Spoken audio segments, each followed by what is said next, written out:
আমরা মক্কায় যেতে পারলে নিজেদেরকে ধন্য মনে করি। আবু জাহেলরা জন্ম থেকেই মক্কায় ছিল।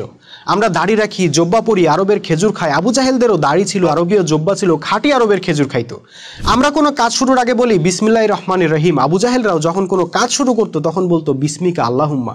আমরা কাবাকে আল্লাহর ঘর বইলা বিশ্বাস করি, প্রতি বছর হজ উমরা করতে যাই। আবু জাহেলরাও কাবাকে আল্লাহর ঘর বইলা বিশ্বাস করতো, প্রতি বছর হজ করতো, উমরা করতো। আমরা ইব্রাহিম আলাইহিস সালামকে জাতির পিতা মনে করি, সুন্নতে খাতনা করি, পশু কুরবানি দেই। আবু জাহেলরাও নিজেদেরকে মিল্লাতে ইব্রাহিম বলে বিশ্বাস করতো, খতনা করতো, পশু কুরবানি দিত। আমরা আল্লাহকে সৃষ্টিকর্তা বলে বিশ্বাস করি, আবু জাহেলরাও আল্লাহকে সৃষ্টিকর্তা বলে বিশ্বাস করতো।